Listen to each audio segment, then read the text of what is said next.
வணக்கம். செய்திகள் வாசிப்பது சரவணா.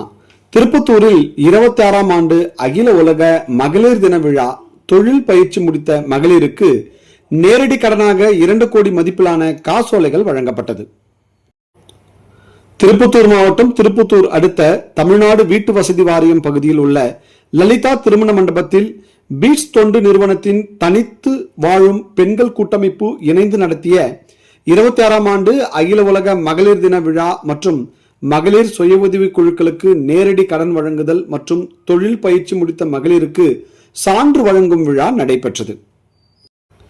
இதில் யூனியன் வங்கி நாற்றம்பள்ளி கிளையின் மூலம் மகளிர் சுய உதவி குழுக்களுக்கு நேரடி கடனாக சுமார் 2 கோடி ரூபாய்க்கான காசோலை மாவட்ட ஆட்சியரின் நேர்முக உதவியாளர் மிரியாம் ரெஜினா மற்றும் மாவட்ட முன்னோடி வங்கி மேலாளர் ராஜன் ஆகியோரால் வழங்கப்பட்டது.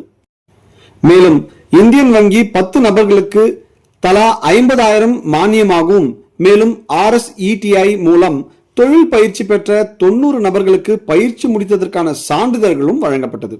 நிகழ்ச்சியில் யூனியன் வங்கி மேலாளர் ரங்கீலா மற்றும் தமிழ்நாடு கிராம வங்கி மேலாளர் ஹரி சீனிவாசன், பீட்ஸ் தொண்டு நிறுவன செயலாளர் ராதா, ஊராட்சி மன்ற தலைவர்கள் மஞ்சுளா, ராமசிங்காரம், மரகதம், லட்சுமி மற்றும் சுமார் 500க்கும் மேற்பட்டோர் கலந்து கொண்டனர். செய்திகளுக்காக சிவா.